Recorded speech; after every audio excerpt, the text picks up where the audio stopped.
What's up, guys? Welcome to Vintage Genetics, where it is all about classic bodybuilding.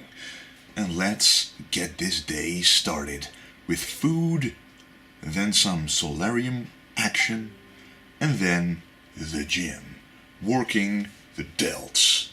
Let's do it. Alrighty, guys, I just made a meal very easily, like I showed you a couple of times. Let's see what it looks like. So right here is the meal. I entirely made this with the Actifry.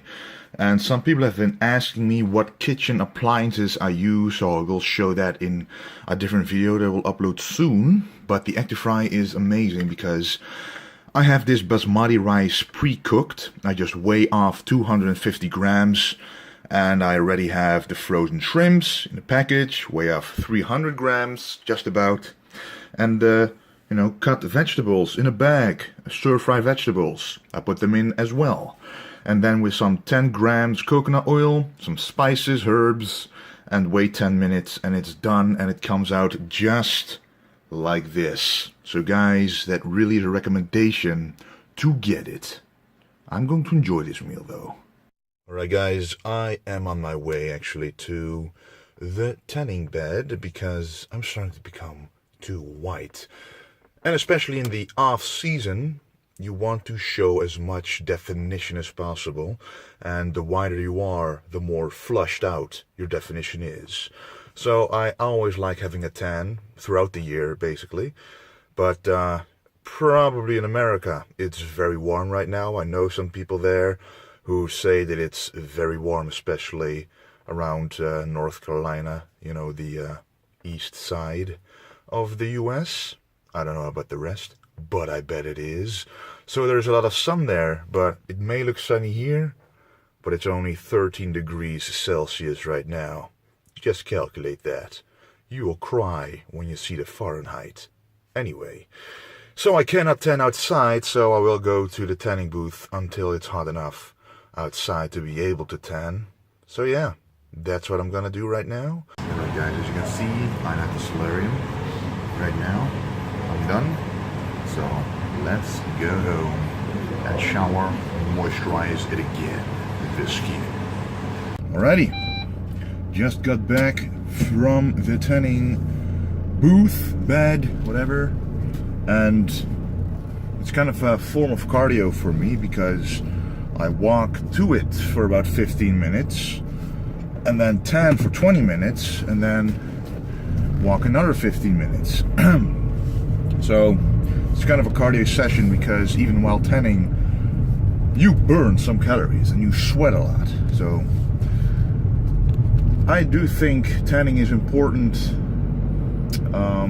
if you want to remain looking good as a white guy person in the off season while lean bulking. You will lose some definition when lean bulking, and if you're a bodybuilder, it's all about the art of the body. It's all about looking at yourself, seeing every detail, and simply having a tan will help you with that. Of course, it's a personal choice, but I personally like seeing a tan more.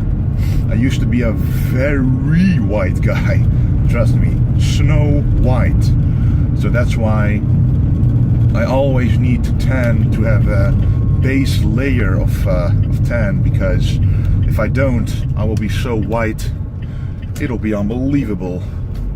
But yes, that's why I go to the tanning bed, and I prefer to tan outside, of course, but as I mentioned before, the sun simply, well, it's there, but it's not warm enough to do a tanning session outside, and there are too many clouds as well, so it's not gonna be possible, guys. And we're jumping right into a shoulder workout, starting out with the military press on a machine. And the reason that I do this on a machine and not with a bar is because a couple of days ago I did chest and I did quite heavy on the bench press and I have a lot of muscle ache, but also I kind of feel my left chest tendon, so I'm not going to risk anything by doing anything with it. Come on, do it. And a lot of guys have this problem. They train chest, they got muscle ache, and a couple of days later even, they might still have muscle ache. The chest might not have been completely recovered yet, and then they do military presses with dumbbells, with barbells behind and in front of the face, and that kind of also targets the upper chest, so it's kind of overlapping. And this is why I personally didn't train shoulders for a long time, because I felt it was overlapping too much for me personally. But now that I really want to get those perfect big 3D shoulders, I simply need to train them to compete at a bigger stage. But I'm gonna, of course, remain classic. That's out of the question. But now we're doing some dumbbell front raises with, of course, light weights, as I always praise. When doing isolation movements, you cannot do not even half the weight, because when I just did the military press, you don't only use your shoulders, but also your chest and your triceps. So all those muscle groups are working to put that weight up. And this is an isolation movement purely focusing on the front delts. And that's why I don't go too heavy. This is probably one of my last sets. 14 kilo dumbbell, which is already feeling quite heavy, but relatively it's not light at all, despite the dumbbell being light. You got to understand that. But then there's also an easy bar front raise, and you use 2 arms with that, and that's a way to go heavier and still have it be an isolation movement. Kind of like doing a bicep exercise with either 1 arm or 2 arms. And this one really targets the front delts in a slightly different angle. It really wears you out a lot, because it's a lot more difficult to stand up straight and to really focus on the front delts. But again, when they're already worn out from the previous exercise, you will feel the front delts pumped up already, and it will be easier to contract them during the exercise. And then it is time for some rear delt action. And this to me is one of the best exercises for the rear delts that you can do alongside with rear delt flies. But this one, a machine. Find a machine, guys. It doesn't have to be a chest supported machine lying down like this. It can also be a seated machine, as long as your chest is supported, because on the seated row it's different. But anyway, let me explain. When you're doing this exercise, put your hands as far away as you can, and really when you go up, focus on those peak contractions of the rear delts, and trust me, you will feel them burn like never before. And you notice I'm having a lot of trouble with a light weight like this, because I'm trying to use the rear delts and not the traps too much. And then we move right over to the dumbbell flies with the rear delts, reverse flies also called. Set number 1, only 8 kilograms, but I'm doing a lot of volume with this, a lot of reps, to really fill up those small muscles on the back of the shoulders, because they need to be pumped up in order to really grow, at least in my case. And then it is time for some cable side lateral raises, because if I would do a dumbbell right now, it's more difficult to focus on the side delts, because I already did the rear delts and the front delts, and then your shoulder basically feels like a big pool of acid. So it's best to do an exercise that you know for sure will target the side delt and nothing else. And then you go for an isolation movement that puts constant tension on the muscle, like a cable side lateral raise.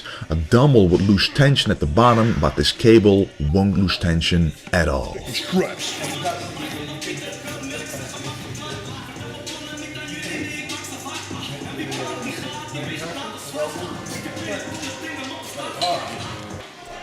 Alright, and now I'm going to do some barbell shrugs. We weren't able to actually grab the regular Olympic barbell, so we grabbed a smaller straight barbell. As long as it's straight, then it's alright, just add a little bit more weight on it. But I like to start out light, because I actually think that the bicep, or the minor bicep injury that I had in the past, was actually due to doing heavy shrugs.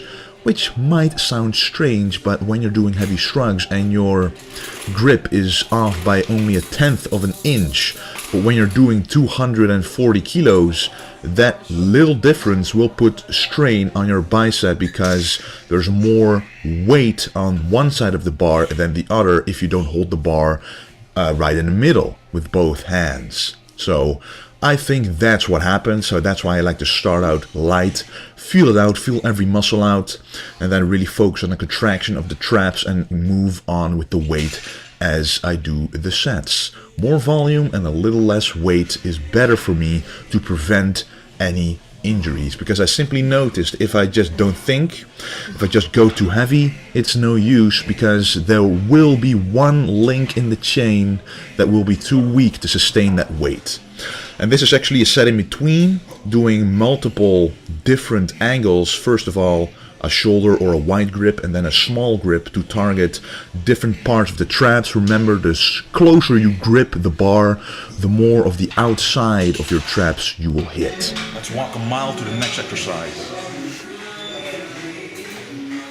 Look at that. When you sweat, you will sweat on places you'd rather not sweat, but then you at least know that you're doing a good job. It is time for the last exercise, and we're going to use dumbbells again.